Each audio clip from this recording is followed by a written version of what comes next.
On voit qu'il y a beaucoup de gros projets de mixed-use qui s'en viennent parce que dans le top 10 des 1090 transactions qu'il y avait eu dans la dernière année, ça représentait 31,6 du volume transactionnel. Donc, c'est énorme, puis c'est des statistiques intéressantes.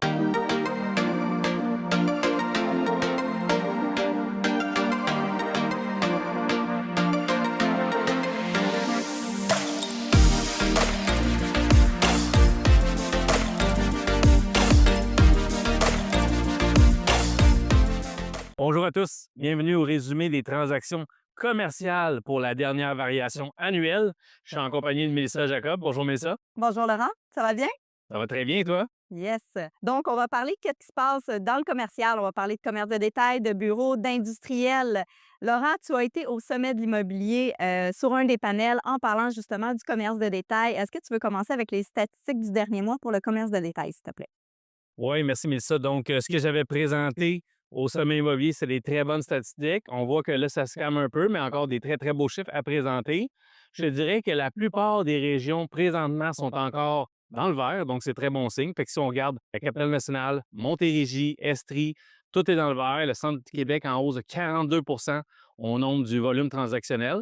Donc, ça se passe très bien. Il y a l'île de Montréal qui est présentement légèrement en baisse, mais somme toute, la variation au niveau du volume est dans le vert partout. Même principe là, pour les transactions. On est encore là, dans le vert presque partout, sauf dans 4 régions administratives. Donc, somme toute, là, le retail va très bien. Pour ceux qui n'ont pas vu la vidéo qu'on avait faite là, rapidement, le retail qui a gagné beaucoup en volume transactionnel, on est à du 3,2 milliards en présentement. Est-ce que tu peux expliquer un petit peu l'attractivité pour le commerce de détail pour ces types de transactions-là? Oui, effectivement, c'est que ce qu'on voit beaucoup de ce temps-ci, c'est qu'il y a beaucoup de land banking qui se fait via le retail ou de repositionnement. Donc, on va aller acheter une strip commerciale, on va avoir un rendement, un NOI qui est temporaire, mais qui va être très pratique pendant le temps qu'on attend pour redévelopper, aller chercher un zonage en place pour pouvoir aller faire notre projet par la suite, qui peut être un gros mixed-use. Puis on voit qu'il y a beaucoup de gros projets de mixed-use qui s'en viennent parce que dans le top 10 des 1090 transactions qu'il y avait eu dans la dernière année, ça représentait 31,6 du volume transactionnel. Donc, c'est énorme, puis c'est des statistiques intéressantes, là. On voit que le commerce de détail se repositionne dans des projets mixed-use comme que tu as mentionné justement au sommet. Puis aussi, petite parenthèse rapidement, les dealers automobiles. Oui. Les dealers automobiles, on a vu la croissance, c'est incroyable aussi. Le prix par pied carré qui est en hausse de 80,5 si je vais rapidement de mémoire. Puis le volume transactionnel aussi qui est en hausse de 140. Donc, il y a beaucoup d'actions en ce moment dans les dealers automobiles. Le modèle d'affaires, il change. Puis ça va être intéressant de suivre ça dans les prochaines années, là. Oui, quand tu parles justement du modèle qui change, on le sait de plus en plus, ils n'ont pas besoin autant d'espace pour regarder les véhicules sur place. Donc, ça devient vraiment des points de commande qu'on pourrait dire. L'inventaire est beaucoup moins importante. Donc, au niveau de l'industriel, on a une variation, quand même une petite augmentation. Au niveau des transactions, on a une hausse de 5,2 au niveau de la province du Québec. Au niveau du volume aussi, on est en vert. On a une hausse de 8. Au niveau du dollar par pied carré, par contre, petite baisse de 0,9. Puis au niveau du terrain, on a une baisse de 7,5 pour le dollar par pied carré. Fait qu'on voit que c'est variable. Au niveau de Montréal, ça a quand même une baisse significative là, de près de 10 au niveau du nombre de transactions. Donc, on voit très bien que l'industriel a un certain plateau. Plusieurs personnes disent que ça va augmenter dans les prochains mois. J'ai hâte de voir aussi là, au niveau de l'industriel, qu'est-ce qui va arriver parce qu'on le sait qu'on a eu une forte tendance au niveau de l'industriel en temps pandémique, aussi un petit peu après temps pandémie. Là. Après la pandémie, on a eu une forte tendance pour l'industriel. Laurent, est-ce que tu peux rajouter un petit peu sur l'industriel de ton Oui, côté? c'est intéressant de voir que l'industriel est dans le vert partout. Mais présentement, là, Montréal, Mhm. Laval, Laurentides et Rive-Nord, donc tout, tout ce qui est au-dessus de la Rive-Nord et les Laurentides, c'est les seules places qui sont dans le rouge. C'est là qu'on avait la plus grande surchauffe. Laval, le marché est extrêmement cher. Il était plus cher que Montréal. Il est encore un petit peu plus pour l'industriel.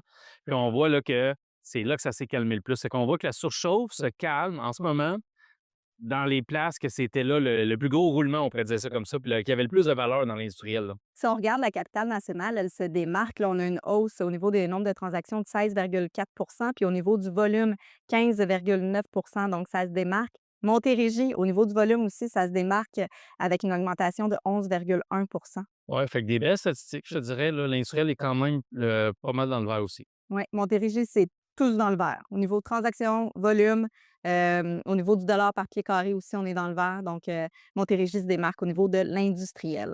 Pour ce qui est du bureau, qu'est-ce qui se passe avec notre fameux bureau? On le sait, on l'a vu, les gens n'étaient plus au bureau, ça a impacté, veut pas, le marché bureau.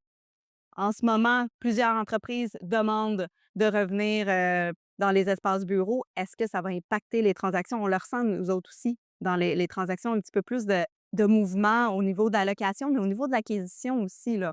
Donc on le sait quand nous, ça commence à bouger, à peu près 6 mois, 1 an plus tard, on s'est reflété dans les statistiques, de marché. Qu'est-ce qui se passe au niveau du bureau, Laurent? Ouais, ben on le voit ici, là, le volume transactionnel, là, nous, on a les graphiques devant nous. On a une belle courbe, là. En hausse de 43,6 c'est super bon. Le nombre de transactions aussi en hausse de 21,5 Fait que le volume, pour vous situer, on est passé de tout près d'1 milliard là, en décembre 2025, novembre 2025 à 1,4 milliard en ce moment. Fait que très belle augmentation ici. Là, c'est intéressant de voir ça. Puis si on regarde Montréal, le volume est en hausse de 82,8 On sait qu'il y a eu la transaction de la Tour de Deloitte qui était vendue à Déco Immobilier, qui est un joueur allemand. Puis une très belle transaction, là, tout près de 250 millions. Donc, c'est sûr que ça vient avoir un impact sur un volume de 490 millions quand il y a 250 millions. Fait que ça nous fait avoir des beaux chiffres dans le vert, là. Outre justement la grosse transaction qui vient un peu erroner, on pourrait dire, le volume transactionnel, au niveau du nombre de transactions, on a quand même, au niveau de Montréal, 94 transactions, puis on a une hausse de 30. Fait que oui, on a eu des grosses transactions qui viennent impacter au niveau du volume, qui vient peut-être un peu erroner le volume, mais on a quand même une augmentation de 30 au niveau des nombres de transactions. Donc, ça bouge dans la vocation bureau, là, présentement, là. Ouais, puis si on regarde, partout est dans le rouge, sauf le centre du Québec, là. Tout l'Estrie, Ville de Saguenay, Laval, Montérégie, les Outaouais, Capitale-Nationale, Rive-Sud, Rive-Nord, Lanaudière, c'est dans le vert partout. Des beaux chiffres, 28 d'augmentation, Laurentides, Mauricie au niveau transactionnel. Esprit, 36 au niveau transactions. Ouais, le volume aussi, Laurentides, 46 de plus de volume. Fait qu'on est partout en hausse. Puis lui, le dollar par pied carré, lui, est en hausse de 1. Donc, ça va bien ici. Tranquillement, mais sûrement. Exact, exact. Puis, je me rappelle, là, post-pandémie, on roulait à du 260 de moyenne. On était descendu à du 224, 225. Là, tu vois, on est à 242. Fait que tranquillement, ça revient. Le monde qui construit présentement du bureau le savent. C'est très, très cher construire du bureau. On n'est pas à 240 le pied. Tu sais, on le sait, dans les dernières années, les développeurs n'ont pas construit de bureaux. On construit de l'industriel. Fait que veut pas, au niveau du taux de vacances industriel, on voit l'impact. Mais présentement, étant donné qu'il y a pas de bureau qui s'est fait construire dans les dernières années, puis que présentement, les gens doivent retourner au bureau, il y a des entreprises justement qui avaient diminué significativement le pied carré de bureau que présentement, ils doivent agrandir. Pas de pied carré disponible nécessairement de nouvelles constructions, donc on doit aller sur qu'est-ce qui est disponible sur le marché actuellement. J'ai l'impression que ça va bouger énormément dans les prochains mois, dans les prochaines années au niveau du bureau aussi. Ouais, puis on le voit, là, on regarde les statistiques de marché là, pour le classe AAA, le classe A, le B. Le B et C n'arrachent encore. Les taux de vacances sont encore très hauts, mais le A, on roule à du 6 le AAA, pardon. On roule à 16 de taux de vacances. C'est très bien. On revient à un marché très équilibré. Donc, du AAA, il y en a de moins en moins de disponibles. On a même vu une tendance qu'on voit qui s'en vient, qui est aux États-Unis, qui s'en vient ici tranquillement. C'est que les gros joueurs vont aller louer un espace. Fait que s'ils ont besoin d'un 50 000 pieds, 100 000 pieds dans le temps de centre-ville, ils vont aller sécuriser l'emplacement, même s'ils n'ont pas besoin de suite. Ils vont signer un bail de 10 ou 15 ans, vraiment pas cher parce que le marché est encore quand même au plancher, on va se le dire. Puis ça va être pour du long terme. Fait que, en ce moment, le monde le sait que c'est le temps de se positionner pour du long terme. Puis ça, on le voit dans les grandes entreprises. Ça se fait beaucoup aux États-Unis, ça s'en vient un peu à Toronto. Puis nous, on suit beaucoup le marché de Toronto. Fait que, Puis les espaces bureaux qui se démarquent aussi, c'est eux qui ont du lifestyle alentour, qui ont des restaurants, qui ont un gym aussi. Puis on le voit de plus en plus, les développeurs ciblent ces constructions-là, veulent construire des immeubles avec un petit peu plus de lifestyle, des magasins au rez-de-chaussée, des restaurants, pour donner le goût aux gens de retourner au bureau, que ça soit une expérience aller au bureau, dans le fond. exactement, Misa. C'est Ouais. fly to crack, exactement. Like to experience, like to quality, on en entend parler depuis 4 ans, puis c'est vrai, ça se passe, puis même nous ici, on est en direct du Destin, puis on a tous les restaurants auto, on a ça là, la qualité de l'expérience client ici, on la vit, là, tu sais. C'est ce que je m'en allais dire. TMML a très bien compris comment localiser leur bureau. On est au Centropolis, on est au 10-30, à Gatineau aussi, on est très bien localisé. Donc TMML cible, les espaces, de bureaux, très bien localisés, là, dans des espaces de vie comme ça. Donc j'ai hâte de Rap voir. rapidement, on fait-tu la vélocité du marché pour les terrains? On voit là, les terrains, le nombre de transactions qui est en hausse, puis un volume qui est stable. Fait que transactions, là, on voit ici, en hausse de 7,5 là, 2 300 transactions. Fait que un marché qui est en santé. Un marché très en santé.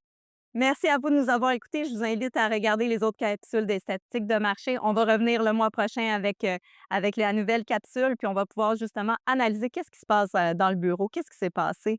Je vous souhaite une bonne fin de journée. Merci d'avoir été avec nous.